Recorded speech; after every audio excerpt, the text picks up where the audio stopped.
സാഹാരം അധികാരത്തിലേക്കുള്ള വഴിയിൽ സംഘപരിവാറിന്റെ ഇഷ്ടവിഭവമാണോ എന്ന് കൂടി നമുക്ക് പരിശോധിക്കേണ്ടതുണ്ട്. ശ്രീ രാഹുൽ ഈശ്വർ, അതായത് സസ്യഭുക്കുകൾ പരിശുദ്ധന്മാർ, മാംസഭുക്കുകൾ ചണ്ടാളന്മാർ എന്ന ഒരു ബ്രാഹ്മണ്യ സങ്കല്പത്തിലേക്കാണ് യു പിയിൽ ഇപ്പോഴത്തെ സാഹചര്യം കൊണ്ടുപോകുന്നതെങ്കിൽ നേരത്തെ ഷിജു ഖാൻ സൂചിപ്പിച്ചതുപോലെ ആദിവാസി ദളിത് വിഭാഗം ഈ വലിയൊരു സമൂഹത്തിൻ്റെ ആ ശതമാനക്കണക്കാണ് നേരത്തെ അദ്ദേഹം സൂചിപ്പിച്ചത്.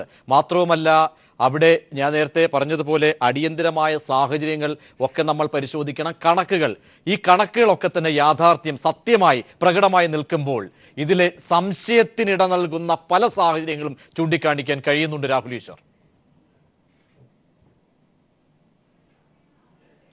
ഈ ചാനൽ ചർച്ച കേട്ടുകൊണ്ടിരുന്ന എല്ലാവരും ആദ്യത്തെ 10 മിനിറ്റ് ഭരണഘടന, സാങ്കേതികത്വം, കോടതി എന്നൊക്കെ പറഞ്ഞിട്ട് അവസാനം നമ്മൾ യഥാർത്ഥ വിഷയത്തിലേക്ക് വന്നു. അത് BJP അടങ്ങുന്ന ഹിന്ദു വലതുപക്ഷ ശക്തികളും മറുപക്ഷത്തെ ഇടതുപക്ഷവുമാണ്. ഒന്ന് ഹിന്ദു വോട്ടുകളും മറ്റേത് മുസ്ലിം വോട്ടുകളുമാണ്. നമ്മൾ കുറെ കൂടെ സത്യസന്ധമാകണം. ഈ പൊളിറ്റിക്കലി കറക്റ്റ് ആയിട്ട് കാര്യമില്ല, പൊളിറ്റിക്കലി ഓണസ്റ്റ് ആകണം. ഞാനും എൻ്റെ അടുത്ത സുഹൃത്ത് നാഷ് ഖാനും ഞങ്ങൾ ഒരുമിച്ചാണ് എറണാകുളത്ത് താമസിക്കുന്നത്. കൊച്ചിയിൽ എനിക്ക് ഫ്ലാറ്റ് ഉണ്ട്. അവരാണെങ്കിൽ ബീഫ് കഴിക്കാതെ ആഹാരം ഇറങ്ങില്ല. ഞാനാണെങ്കിൽ വെളിയിൽ പോകുമ്പോൾ പറയാം, നീ ബീഫ് കഴിക്കുമ്പോൾ നീ കുറച്ച് മാറ്റി വെക്കും, അല്ലെങ്കിൽ ആരെങ്കിലും ഫോട്ടോ എടുത്ത് TV കൊടുത്താൽ ഞാൻ കഴിച്ചു എന്ന് പറഞ്ഞ് ആരെങ്കിലും പറയാം. ഈ വിഷയം പണ്ട് മുതലേ ഉണ്ട്. കന്നുകാലികളും പശുവും ഒക്കെ ഉള്ള ഒരു വീട്ടിൽ നിന്നാണ് ഞാൻ വരുന്നത്. ഈ പശുവിനെ ദൈവമായി കാണുന്ന ഒരു വീട്ടിൽ നിന്നാണ് ഞാൻ വരുന്നത്. ഞങ്ങളുടെ വീട്ടുകാർ കിടക്കുന്നത് വലിയൊരു പവിത്രമായി കാണുന്നതാണ്. എന്തെങ്കിലും ഇതിനൊരു സൊല്യൂഷൻ എടുക്കുന്നതിന് പകരം ആവശ്യമില്ലാതെ ലോകത്തിലെ എല്ലാ വിഷയങ്ങളും സംസാരിച്ചിട്ട് കാര്യമില്ല. ഈ വിഷയത്ത് നമ്മുടെ സ്വാതന്ത്ര്യ സമരത്തോട്ടുള്ള വളരെ, അല്ലെങ്കിൽ 1857-ൽ നമ്മൾ ഇന്ത്യക്കാര് ആദ്യ സ്വാതന്ത്ര്യ കലാപം പോലും തുടങ്ങിയത് ഈ പശുവിന്റെയും അല്ലെങ്കിൽ അന്നത്തെ പന്നിയുടെയും പേരിലാണ്. അപ്പൊ ഇതിനൊരു വൈകാരികത ഉണ്ടെന്ന് മനസ്സിലാക്കി ഇതിനൊരു സൊല്യൂഷൻ കണ്ടുപിടിക്കാനല്ല പലർക്കും ഇഷ്ടം. ശ്രീമതി വൃന്ദ കാരാട്ട് ഇടതുപക്ഷക്കാരിയാണല്ലോ. ശ്രീമതി വൃന്ദ കാരാട്ട് ഹിന്ദു എന്ന ഇടതുപക്ഷ പത്രത്തിൽ അംബേദ്കറിനെ കുറിച്ച് എഴുതിയ വാക്കുകളാണ്. Ambedkar made a constitutional compromise with ഹിന്ദുത്വവാദീസ്. അങ്ങനെയാണ് ഈ ആർട്ടിക്കിൾ 48 വരുന്നത്. സത്യമാണ്. ഇത് ഈ രാജ്യത്തുള്ള ഒരു സെന്റിമെന്റ് ആണ്. നമ്മൾ ഇതിനെ എങ്ങനെ അക്കോമഡേറ്റ് ചെയ്യും എന്നുള്ളതാണ് ചോദ്യം.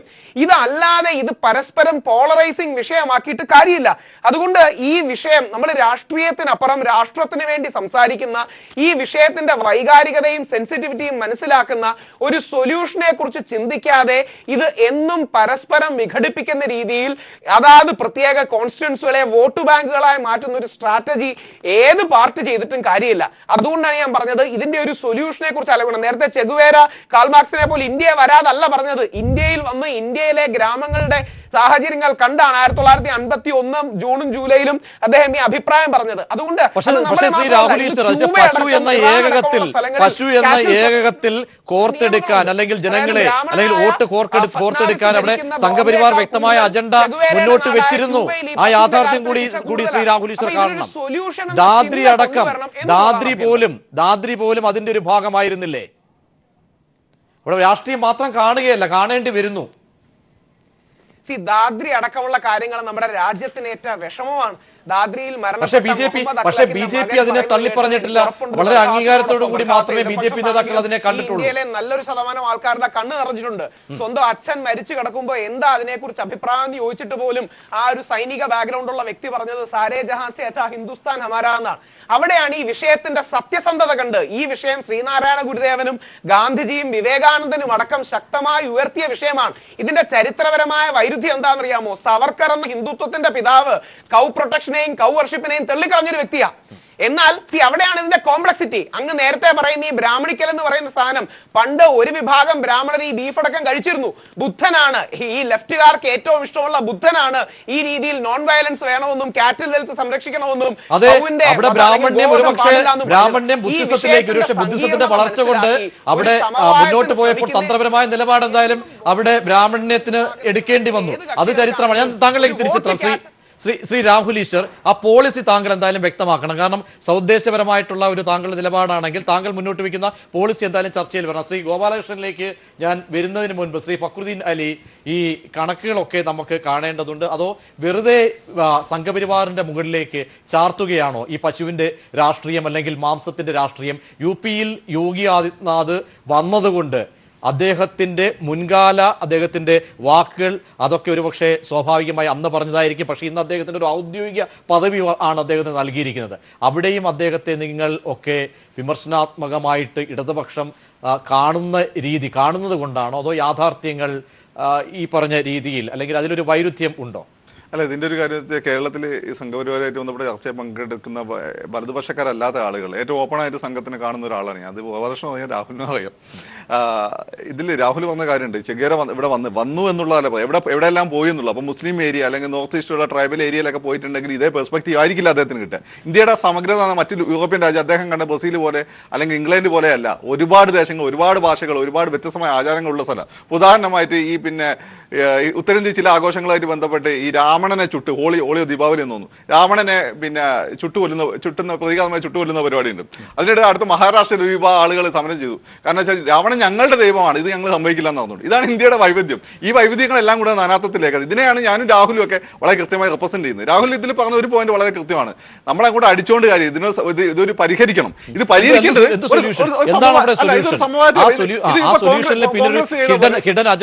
ഞാൻ പറഞ്ഞോട്ടെ, അല്ലാതെ കൺഫ്യൂഷൻ വരും. അത് അങ്ങനത്തെ ഒരു വളരെ സട്ടിലായിട്ടുള്ള സബ്ജക്റ്റാണ് ഇത്. കോൺഗ്രസ് ചെയ്ത പോലെ അപ്പീസ്മെന്റ് പൊളിറ്റിക്സിന്റെ പുറത്ത് ഇങ്ങനെ നീട്ടി ഡിഫർ ചെയ്ത് കൊണ്ടുവച്ച കാര്യമില്ല. ഇന്നിപ്പോ യോഗി ആദിത്യനാഥിനെ പോലുള്ള ആളുകൾ, ദാദിയിലുള്ള സംഗീത് സോമിനെ പോലുള്ള ആളുകളോ അങ്ങ് അടിച്ചേൽപ്പിച്ച് ഒറ്റ ദിവസം കൂടെ അടിച്ചേൽപ്പിക്കാൻ പറ്റില്ല. കാരണം ഇവിടെ വലിയൊരു ഈ ബീഫ് ഇഷ്ടപ്പെടുന്ന മുസ്ലിം പോപ്പുലേഷൻ മാത്രമല്ല, ഈ ബീഫ് കൊണ്ട് ജീവിക്കുന്ന ഒരുപാട് ആളുകളുണ്ട്. ഇന്ത്യ ഇപ്പം നരേന്ദ്രമോദി വന്നതിന് ശേഷമാണ് ഇന്ത്യ ഒന്നാം സ്ഥാനത്തെത്തി. മൂപ്പര് പിങ്ക് റവല്യൂഷനെതിരെ സംസാരിച്ചുകൊണ്ടാണ് ഒന്നാം സ്ഥാനത്തെത്തി ബീഫ് കയറ്റുമതിയിൽ കൂടുകയാണ് ചെയ്തത്. അതുപോലെ തന്നെ ഈ മഹാരാഷ്ട്രയിലൊക്കെയുള്ള പാവങ്ങൾ ഈ പഴയ കന്നുകാലികളെ വിറ്റിട്ടാണ് പുതിയനെ മേടിച്ചിരുന്നത്. മാത്രമല്ല അവർ കുട്ടികളൊക്കെ കല്യാണം നടത്തിക്കൊണ്ടിരുന്നത്. ഇതൊക്കെ ന്യൂസ് വന്നിട്ടുണ്ട്. ഇപ്പോൾ സായിനാഥിനെ പോലെയുള്ള പ്രധാനപ്പെട്ട ജേർണലിസ്റ്റുകൾ എഴുതിയിട്ടുണ്ട്. ഇങ്ങനെയുള്ള ഒരുപാട് പ്രശ്നമുണ്ട്. ഇതെല്ലാം മനസ്സിലാക്കിക്കൊണ്ട് ഒരു സമവായത്തിന്റെ പാതയിലേക്ക് പോകാം. ഹിന്ദു മുസ്ലിം സംഘർഷത്തിന് ഇത് വലിയൊരു കാരണമാണ്. എല്ലാ കാലങ്ങളും പന്നീന്റെ തല വെട്ടിയിട്ട് മുസ്ലിം പള്ളിനെ മുന്നിട്ട്, പിന്നെ ഈ പശുവിന്റെ തലവെട്ടി അമ്പലത്തിന് മുന്നിട്ട് ഈ കലാപം ഉണ്ടാക്കുന്ന ആളുകൾ എല്ലാ കാലത്തും ചെയ്ത. അപ്പൊ ഇതിന്റെ ഉപരി ഇന്ത്യ വളരണമെങ്കിൽ ഒരു പ്രീണനത്തിന്റെയും ഫാസിസത്തിന്റെയും പാത വിട്ടുകൊണ്ട് ഒരു സമവായത്തിന്റെ പാതയിലേക്ക് പോകണം. അത് പക്ഷെ ഉണ്ടാവും യോഗി ആദിത്യനാഥിന്റെ ഒക്കെ ഇതുപോലുള്ള പോളിസി കൊണ്ട് ഉണ്ടാവുന്നത് അത് ഈ സമവായത്തിലേക്കല്ല, ഒരു എക്സ്ട്രീം എൻഡിലേക്ക് പോകുന്നുള്ള. എനിക്ക് തോന്നുന്നു ഞാൻ രാഹുലും കൃത്യമായി റെപ്രസെന്റ് ചെയ്യുന്നത് ആ സമവായത്തിന്റെ പാതയാണ്.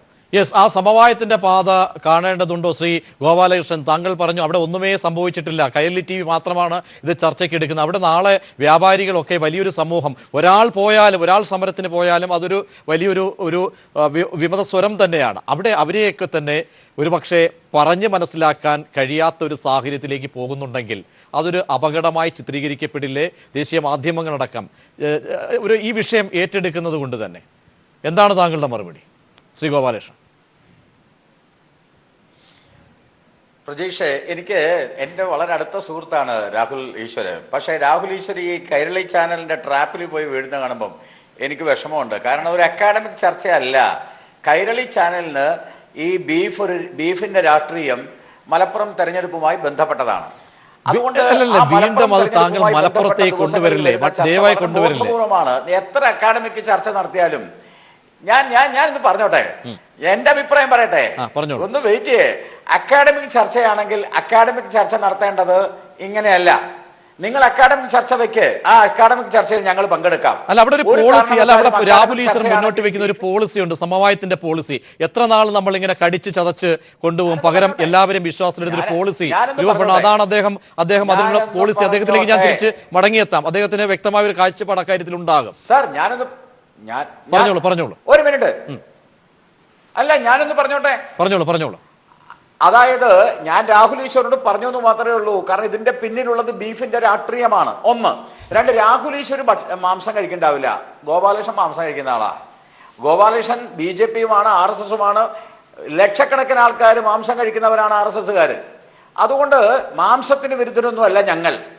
അതുകൊണ്ട് ഇവിടുത്തെ വിഷയം എന്ന് പറയുന്നത് യോഗി ആദിത്യനാഥ് അറവുശാല അടച്ചുപൂട്ടി. യോഗി ആദിത്യനാഥ് അല്ലാന്ന്, നാളെ BJP-യുടെ ഏത് മുഖ്യമന്ത്രി വന്നാലും അറവുശാലകൾ അനധികൃതമായതെല്ലാം അടച്ചുപൂട്ടും. അവിടെ മത്സ്യമൊക്കെ എന്തിനാ? മത്സ്യം കൂടി ആ പരിഗണനയിൽ വരുന്നുണ്ടോ? മത്സ്യം അത് പരസ്യമായി പ്രഖ്യാപിച്ചിട്ടാണ് ഞങ്ങൾ അധികാരത്തിൽ വന്നത്. ഏതാ മത്സ്യമൊക്കെ ആ പട്ടികയിലേക്ക് വരുന്നുണ്ട്. മത്സ്യം എന്തായാലും പ്രകടന പത്രിക പറഞ്ഞിട്ടില്ലല്ലോ. അല്ലെ, പ്രകടന പത്രികയിൽ മത്സ്യം പറഞ്ഞിട്ടില്ല. പ്രകടന പത്രികയിൽ പറയാത്ത കാര്യങ്ങൾ ചെയ്യുന്നതും പ്രകടന പത്രികയിൽ പറഞ്ഞ കാര്യങ്ങൾ ചെയ്യാതിരിക്കുകയും ചെയ്യുന്ന പിണറായി സർക്കാരിന്റെ സ്വഭാവമല്ല ഞങ്ങൾക്ക്. അതുകൊണ്ട് ഞങ്ങൾ അത് ചെയ്യുന്നില്ല. രണ്ട്, എനിക്ക് ഖാനോട് 2-3 കാര്യം പറയാനുണ്ട്. അതൊന്ന് പറഞ്ഞോട്ടെ പ്രജീഷ്, ഒന്ന് എന്നെ അനുവദിക്കണം. മിസ്റ്റർ ഖാൻ, നിങ്ങൾ വളർന്നു വരുന്ന ഒരു നല്ല രാഷ്ട്രീയക്കാരനാണല്ലോ. നിങ്ങൾ ഇന്ത്യയുടെ ചരിത്രം അറിയണം. ഒരു കാലത്ത് പഞ്ചാബിൽ BJP ഉണ്ടായിരുന്നില്ല, ജനസംഘം ഉണ്ടായിരുന്നില്ല, CPIയും CPMുമായിരുന്നു. ഒരു കാലത്ത് UPയിൽ BJP ഉണ്ടായിരുന്നില്ല, ജനസംഘം ഉണ്ടായിരുന്നില്ല, CPMും CPIയുമായിരുന്നു. ഇന്ന് നിങ്ങൾക്ക് ഉത്തരേന്ത്യയിലെ 5 സംസ്ഥാനങ്ങളിലും കൂടിയിട്ട് ഒന്നിച്ച് കൂട്ടിയാൽ കിട്ടിയ വോട്ട് 4 അക്കമില്ല. അപ്പൊ നിങ്ങൾ തകരുകയാണ്. ഞാൻ ഇവിടെ വെച്ച് ബെറ്റ് ചെയ്യാണ്, അടുത്ത തെരഞ്ഞെടുപ്പിൽ ത്രിപുര BJP ഭരിക്കൂ. നിങ്ങൾ നോക്കിക്കോ.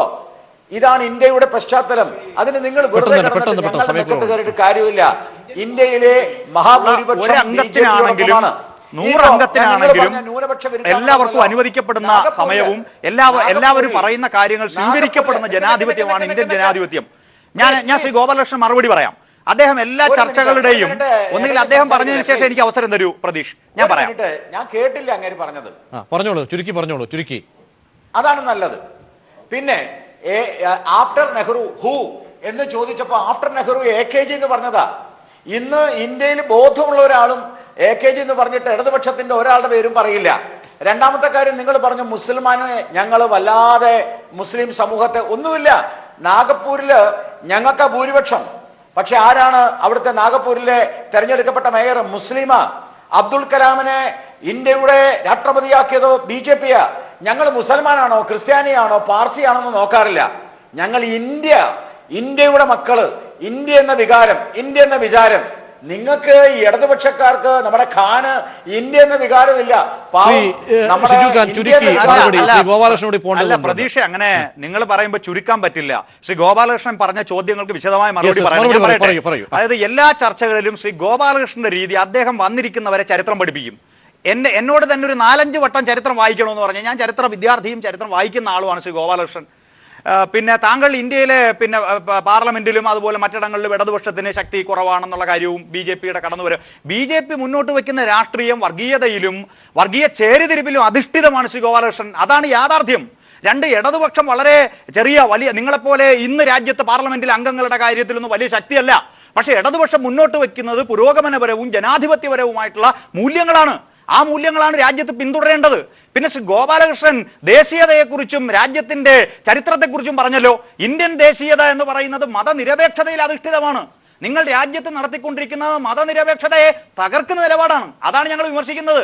RSS എന്ന് പറയുന്ന നിങ്ങളുടെ പ്രസ്ഥാനം ഉണ്ടല്ലോ, ഇന്ന് ഏറ്റവും വലിയ ടാർഗറ്റ് ആയിട്ട് കാണുന്ന ആരെയാ? CPM-നെയാ. അതുകൊണ്ടാണ് കോയമ്പത്തൂരിൽ ചേർന്ന യോഗം CPM-നെതിരായിട്ടുള്ള ആഹ്വാനമായി മാറിയത്. ഞങ്ങൾ ചെറിയ ശക്തിയാണെങ്കിലും രാജ്യത്തെ മതന്യൂനപക്ഷങ്ങളും മതനിരപേക്ഷ ജനാധിപത്യവാദികളും ഞങ്ങൾക്കൊപ്പം നിൽക്കണം. അത്തരം പ്രശ്നങ്ങളിൽ ഞങ്ങൾ ഉയർത്തുന്ന നിലപാടാണ് ശരിയെന്ന് പറയുന്നു. ഇനി യോഗി ആദിത്യനാഥിന്റെ കുറെ പ്രസ്താവനകൾ ഞാൻ വായിക്കാം. ദേശീയതയെക്കുറിച്ചും വല്ലാതെ സംസാരിച്ചല്ലോ ഗോപാലകൃഷ്ണൻ. സൂര്യ നമസ്കാരത്തെ എതിർക്കുന്നവർ ഹിന്ദുസ്ഥാൻ വിട്ടുപോകണം. ആരാ യോഗി ആദിത്യനാഥ് ഹിന്ദുസ്ഥാൻ വിട്ടുപോകണം എന്ന് ഈ രാജ്യത്തെ ജനങ്ങളെ ആക്രോശിക്കാൻ? ഇന്ത്യയെ ക്രൈസ്തവവൽക്കരിക്കാനുള്ള പദ്ധതിയുടെ ഭാഗമാണ് മദർ തെരേസ എന്ന് പറഞ്ഞു. മുസ്ലിം ജനസംഖ്യ കൂടുതലുള്ള സ്ഥലങ്ങളിലാണ് ലഹളകൾ നടക്കുന്നതെന്ന് പറഞ്ഞു. സിനിമ കാണേണ്ടതില്ലെന്ന് ജനങ്ങൾ തീരുമാനിച്ചാൽ സാധാരണ മുസ്ലിങ്ങളെ പോലെ ഷാരൂഖ് ഖാൻ തെരുവിൽ അലയേണ്ടി വരുമെന്ന് പറഞ്ഞു. എല്ലാ തടസ്സങ്ങളും നീക്കി രാജ്യത്ത് വിധ്വംസക പ്രവർത്തനങ്ങളാണ് നടത്തിക്കൊണ്ടിരിക്കുന്നത്. അതുകൊണ്ട് ദേശീയതയെക്കുറിച്ചും മതനിരപേക്ഷതയെക്കുറിച്ചും ഇടതുപക്ഷ പ്രസ്ഥാനങ്ങളെ പഠിപ്പിക്കരുത്. പിന്നെ ഒരു കാര്യം പറയട്ടെ, ദേശീയത എന്ന് പറഞ്ഞാൽ ഏതെങ്കിലും ഒരു മതരാഷ്ട്രവാദമല്ല. അത് ഹിന്ദുക്കളും മുസ്ലിങ്ങളും ക്രിസ്ത്യാനികളും ദളിതരും ആദിവാസികളും പിന്നോക്കക്കാരും മതരഹിതരും എല്ലാവരും ഉൾക്കൊള്ളുന്നതാണ്. അത് ബ്രാഹ്മണിക്കൽ ആധിപത്യത്തിന് വിധേയമല്ല. ആർഷ സംസ്കാരം എന്ന് പറയുന്നത് ഇന്ത്യയുടെ മതനിരപേക്ഷ മൂല്യങ്ങളെ ഉൾക്കൊള്ളുന്നതാവണം. ശ്രീ ഗോപാലകൃഷ്ണൻ, നിങ്ങളിങ്ങനെ വല്ലാതെ വാചാലമാകുന്നു, വലിയ പാർട്ടിയാണെന്ന് പറയുന്നു. ന്യൂനപക്ഷ ഭൂരിപക്ഷ ശിഥിലീകരണം കേൾക്ക്. ഞാൻ ഇത്രയും നേരം മിണ്ടിയില്ലല്ലോ. അല്ലല്ല, ഞാൻ മിണ്ടിയില്ലല്ലോ. ഇനി ഞാൻ പറയാം, അത് കേൾക്ക്. ധൈര്യമുണ്ടെങ്കിൽ കേൾക്ക്. പെട്ടെന്ന് ചുരുക്കി ഒരു ഇനി ഞാൻ മറുപടി പറയാം. ആ മറുപടി കേൾക്കാൻ നിങ്ങൾ തയ്യാറാവ്? പറയൂ. നിങ്ങൾ പറഞ്ഞു കുറെ യോഗി ആദിത്യനാഥ് അത് പറഞ്ഞു ഇത് പറഞ്ഞു. വേണ്ട, യോഗി ആദിത്യനാഥ് എന്തു വേണേലും പറഞ്ഞോട്ടെ. യോഗി ആദിത്യനാഥ് എന്താണ് ചെയ്യുന്നത് എന്ന് നിങ്ങൾ ആദ്യം മനസ്സിലാക്ക്. 1. 2, നിങ്ങൾ ദേശീയതയുടെ കാര്യം പറഞ്ഞു, മതനിരപേക്ഷതയുടെ കാര്യം പറഞ്ഞു. ഇന്ത്യ എന്ന് പറയുന്ന രാജ്യമില്ലെന്നും ഇന്ത്യയെ 17ആയി വിഭജിക്കണമെന്ന് പറഞ്ഞതും നിങ്ങളല്ലേ? ഇന്ത്യയിലെ സ്വാതന്ത്ര്യ സമരത്തെ കരിദിനമായി പ്രഖ്യാപിച്ചതും നിങ്ങളല്ലേ? 1942 ക്വിറ്റ് ഇന്ത്യ സമരത്തെ ഒറ്റിക്കൊടുത്തതും നിങ്ങളല്ലേ? 1962 ചൈന ഇന്ത്യ യുദ്ധമുണ്ടായപ്പോൾ ചൈനയിലേക്ക് കടന്നു വന്ന ചൈന പട്ടാളത്തെ സ്വാഗതം ചെയ്തതും നിങ്ങളല്ലേ? ചൈന പട്ടാളത്തിനെ എതിർക്കുവാൻ വേണ്ടി ഇന്ത്യൻ പട്ടാളത്തിന് രക്തം കൊടുത്ത അച്യുതാനന്ദനെ പാർട്ടിയിൽ നിന്ന് പുറത്താക്കിയത് നിങ്ങളല്ലേ? അടിയന്തരാവസ്ഥ കാലത്ത് ഇന്ദിരാഗാന്ധിയുടെ കൂടെ നിന്നത് നിങ്ങളല്ലേ? ഇന്ത്യയുടെ ഒരു ആണവ വിസ്ഫോടനം നടന്നപ്പോ ചൈന ആണവ വിസ്ഫോടനം നടത്തിയപ്പോൾ അത് തൊഴിലാളികളുടെ ബോംബാണെന്നും ഇന്ത്യ ആണവ വിസ്ഫോടനം നടത്തിയപ്പോൾ ഇന്ത്യക്കെതിരായി നിന്നും നിങ്ങളല്ലേ?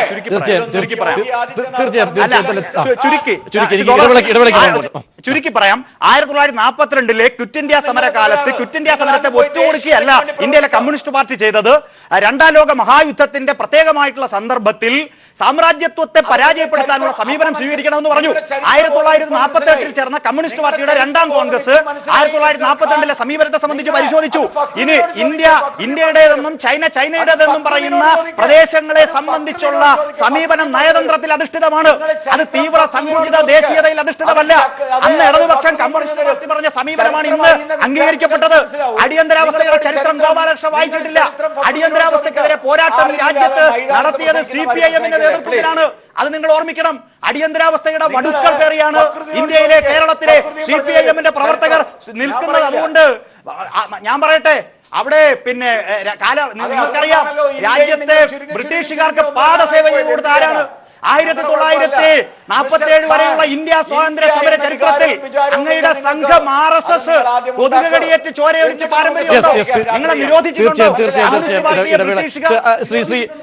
ശ്രീ രാഹുൽ ഈശ്വർ, ഇടവേളയ്ക്ക് പോകേണ്ട സമയം അതിക്രമിച്ചിരിക്കുന്നു. കൺക്ലൂഷനിലേക്ക് എത്തേണ്ടതുണ്ട്. ശ്രീ രാഹുൽ ഈശ്വർ പറഞ്ഞാൽ പോളിസി, കാരണം വിഷയം സങ്കീർണമാണ്. അവസാനമായി ആ ഒരു പോളിസിയിലേക്ക് വന്നു കഴിഞ്ഞാൽ എല്ലാവർക്കും സമവായമുള്ള ഒരു പോളിസി ഉണ്ടോ ഇക്കാര്യത്തിൽ? അല്ല, ഒറ്റ കാര്യമേ ഉള്ളൂ. ഇതൊരു വളരെ സങ്കീർണമായ വിഷയവും രാഷ്ട്രീയത്തിനപ്പുറം പരിഹരിക്കേണ്ട വിഷയവുമാണ്. നൂറ്റാണ്ടുകളുടെ ഒരു ബാഗേജ് ഈ വിഷയത്തിലുണ്ട്. ഞാൻ നേരത്തെ പറഞ്ഞ ഗോപാലകൃഷ്ണൻ സാറിനോട് പൂർണ്ണമായി യോജിക്കുന്ന ഒരു കാര്യമുണ്ട്. ഈ നെഹ്റൂവിയൻ കപട മതേതര ആംഗിളിൽ ഇത് സോൾവ് ചെയ്യാൻ കഴിയില്ല. ഇത് കേട്ടോണ്ടിരിക്കുന്ന ഓരോ മുസ്ലിം സഹോദരനും ഈ വാക്കുകൾ ശ്രദ്ധിക്കണം. മുസ്ലിം സഹോദരന്മാരെ ഒരു പാരനോയയിലേക്കോ സംശയ ഭീതി രോഗത്തിലേക്കോ കൊണ്ടുപോയിട്ട് കാര്യമില്ല. മതനിരപേക്ഷത എന്ന ആശയം കൊണ്ട് നിങ്ങളുടെ താല്പര്യങ്ങൾ സംരക്ഷിക്കപ്പെടില്ല. അതൊരു ഗാന്ധിയൻ മതസൗഹാർദ്ദത്തിന്റെ ആംഗിളിൽ മാത്രമേ നിൽക്കൂ. അല്ലാതെ ഇവരെ ഒരു വോട്ട് ബാങ്ക് ആക്കി മാറ്റി ഹിന്ദുക്കൾ നിങ്ങളെ ആക്രമിക്കാൻ വരുന്നു എന്നൊരു പേടി ജനിപ്പിച്ചുകൊണ്ട് കാര്യമില്ല. പകരം കുറെ കൂടെ സത്യസന്ധമായി വിഷയത്തിൽ അടിസ്ഥിതമായി ഈ വിഷയത്തിലേക്ക് വന്നുകൊണ്ട് പണ്ട് സവർക്കറെയോ അല്ലെങ്കിൽ മറ്റാരെങ്കിലും കുറ്റം പറഞ്ഞുകൊണ്ട് കാര്യമില്ല. ഈ വിഷയത്തെ ആത്മാർത്ഥമായി സോൾവ് ചെയ്യാനുള്ള ഒരു കാഴ്ചപ്പാട് നമ്മൾ മുമ്പോട്ട് വെക്കണം. ആ കാഴ്ചപ്പാടിലൂടെ മാത്രമേ ഒരു മെച്ചപ്പെട്ട ഹിന്ദു മുസ്ലിം ബന്ധമുണ്ടാകൂ, ഇന്ത്യയുടെ മതസൗഹാർദ്ദം നിലനിൽക്കൂ. വളരെ നന്ദി. ശ്രീ ഫക്രുദ്ദീൻ അലി, 20 സെക്കൻഡിനുള്ളിൽ. കൺഫ്യൂഷൻ ഇല്ല. കാരണം നെഹ്റുവിയൻ മതനിരപേക്ഷം എന്ന് വെച്ചാൽ അതിന് വിശാലമായ അർത്ഥത്തിൽ ഇന്ത്യയുടെ കോമ്പോസിറ്റ് കൾച്ചറിനെ ഉൾക്കൊള്ളുന്ന സർവ്വധർമ്മ സമഭാവന എന്നുള്ള സിദ്ധാന്തത്തിൽ അധിഷ്ഠിതം തന്നെയാണ്. ചെറുതും വലുതുമായി എല്ലാ ഇടതുപക്ഷ പാർട്ടികളും ഫോളോ ചെയ്യുന്നത്.